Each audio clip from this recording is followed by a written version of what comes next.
Hi guys, welcome back to Claiborne. So I'm making my Yule gift, and I guess you can probably tell what it is. No, it's not chocolate chip cookie dough. Let me pan out and see if you can guess.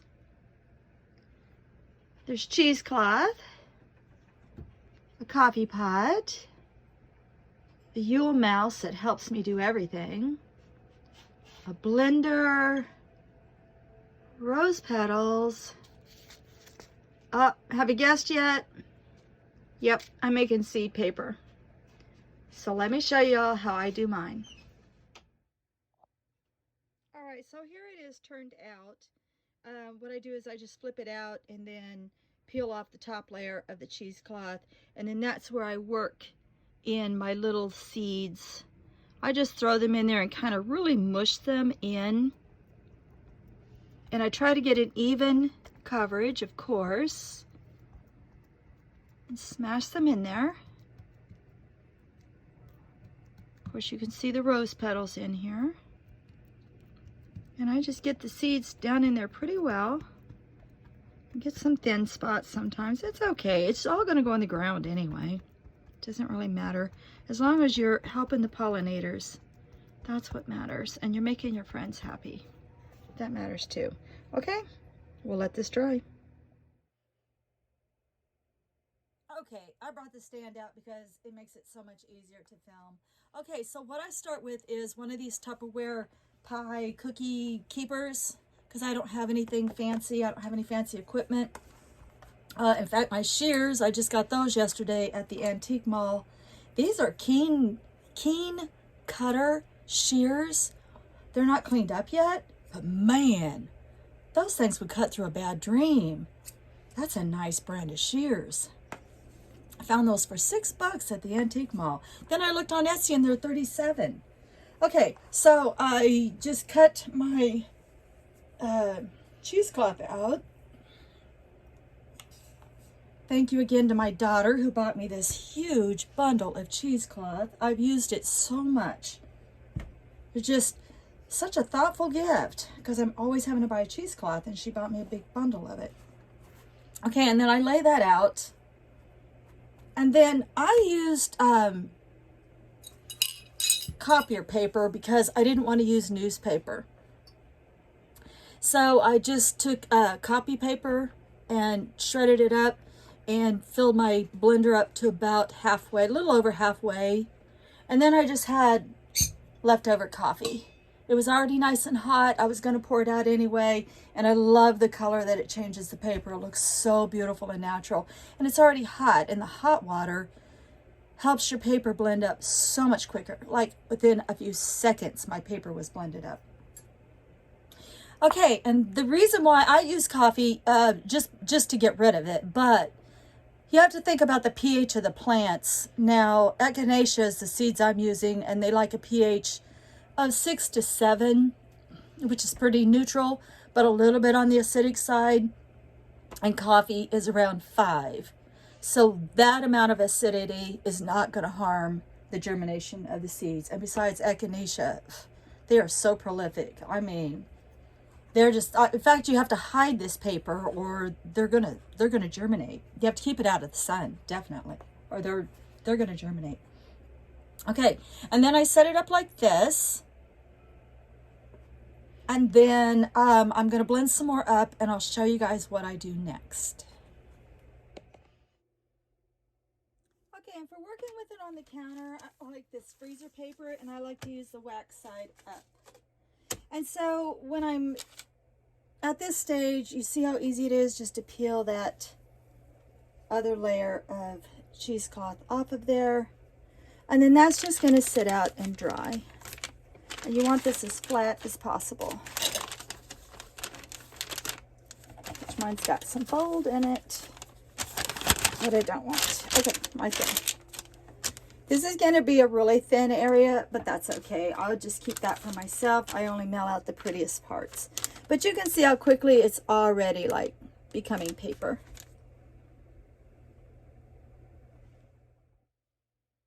Okay, while my first batch is drying, I'm going to go ahead and mix up a second batch. Because these are gifts, I'm going to go ahead and use my good white paper. That way I can manipulate the color of the paper to whatever I want. And if I were to use old newspaper, chances are it would come out really dark gray.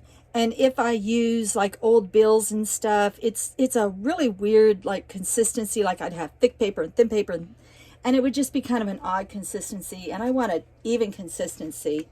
And I definitely don't want that dark gray color. So that's why I'm going to go ahead and tear up white paper and fill up my blender to just over halfway. And I'll show you that. Okay, that was probably 8 sheets of paper. And they're just torn up in pieces about that big. It doesn't really matter. And just over half of my blender. Now I'm going to run some hot water through, pour it on top, and blend it up for you. Okay, let's see if we've got enough hot water at this point. Doesn't need a whole lot. Oh, yeah.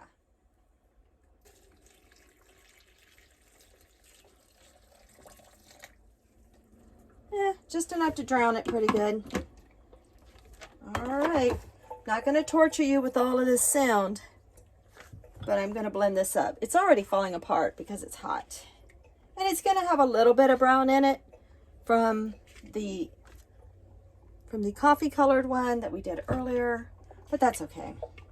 Au naturel. Okay, let me blend this up for just a few seconds and I'll show you what the pulp looks like.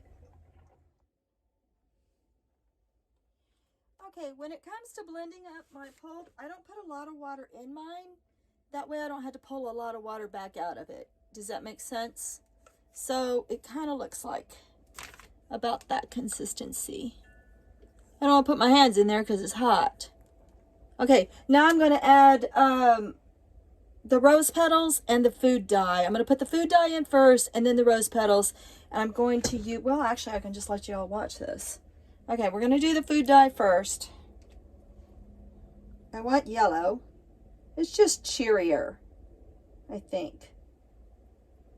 Has a lot of food dye. Okay, and what happened to my, I don't know. Oh, my spoon's over here. This is going to be rattly. Sorry. Ooh, it's so pretty. And we're leaking. Must not have had my, oh gosh. I guess it would help if I had the bottom on, wouldn't it?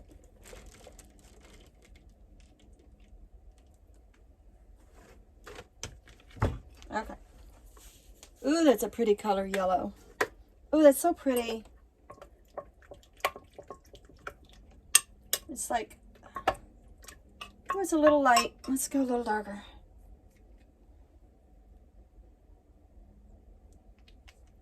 I know, dead airspace, sorry. It's hard to get, oh yeah, much better. Okay, much prettier color. We're gonna go with that color of yellow. I don't know how the bottom, oh, because I just rinsed it. That's why the bottom wasn't on there right. Okay, and now I'm gonna put my rose petals in it. A lot of people say, well, you gotta have a separate blender for all this. I don't know. I just rinse mine back out. It's just glass. But you do what you do. And since this is yellow, I'm going to go with quite a bit of rose petals. All right, let's mix that up. Let you see what that looks like. I wouldn't want to eat that. It's pretty disgusting. But it's going to be beautiful.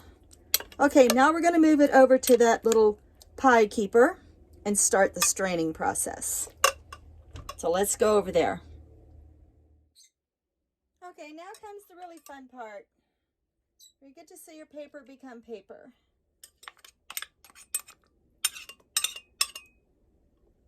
All right, stuff come out of there. It's still steaming. And there's some kind of white looking stuff down in the bottom.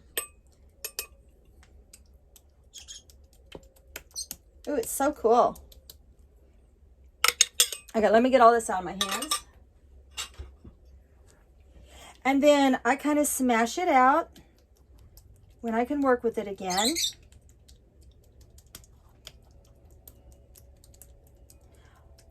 And then once I get this all smashed out to the edges, which is going to take a few minutes, what I'm going to do is I'm going to add this other layer to the top. So let me do that, and then I'll bring you back. Okay guys, this is where we've kind of come full circle, because remember, this is where we started last time. What you're wanting to do now, after you've got both layers of cheesecloth in there, is now you want to start sucking up some of this moisture and wicking it off and putting it in another thing. This is what you save your old cloths for. So just keep your new paper, keep your pulp in between the cheesecloth when you do this. And you're just going to wick it off by sucking it up and squeezing it out. About 3 or 4 times. Okay, I'll do this for a few minutes and then I'll be right back. Okay, now we're just going to turn it out by flipping it. A few little pats ought to work, a little tugging on the cheesecloth should work, and it should just pop right out of there, just like that. And then you want to peel off your, what is now your bottom, or it's now your top layer. Pull that off. Make sure everything's laid out flat, and it'll pull off real easy.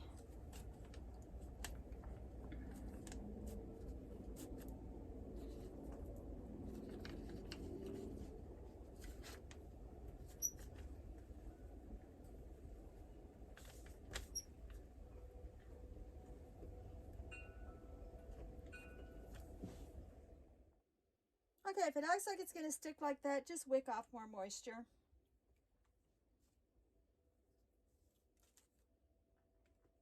And there you go. Now this is the side that I put my flower seeds on, and you guys have already seen me do that, and then I'll just flip it and dry it. Alright guys, hope you enjoyed this. I'm going to try to come back and show you after the paper is completely dry what they look like. And there's a better look at both of them. The seeds are on the other side, and they're drying on that freezer paper on the waxy side.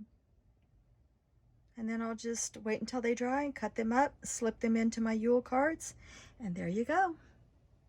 Great for the pollinators, great for the earth, and great for your friends. Okay, so it is the next day, and I like to make a template. This year I'm using half a moon, and I just go to the seed side so that I make sure I get lots of seeds and don't cut through them. You just trace out like you would any other pattern. Use your shears, cut out your shapes, and then you can hole punch them and add a pretty little coordinating ribbon to it. You're going to get about 5 to 7 seeds per ornament. I like to slip them into my Yule cards and mail them off, and I like to leave some instruction with echinacea, for example. They need light to germinate, so when you do go to plant these in the spring in a pot or in the ground, I wouldn't plant this very deep, and I would plant it seed side up. Remember, when you plant it, please plant it with intention for what you want that year to come true. And that way, when the seeds come up, then you can see your intentions manifest into reality. And for echinacea, I'm going to give you a link to Zany May's echinacea video that she just did. She put a lot of work into that video, and she shows all the way through harvest what you can do with echinacea at the end of the growing season if you don't want them to just continually spread, because echinacea does spread, at least it does in my area, because it grows native in my area. That's it, guys. If you wanted to, you could add more food coloring. You could get a tie-dye thing going on. You can do any shapes that you like. Put in any color ribbon that you like. Slip them into Yule cards. Do whatever you want. Hand them out. Give them out. Remember, they're good for the planet, good for your friends, and good for pollinators. All right, guys. Many, many blessings, and have a most joyous Yule season.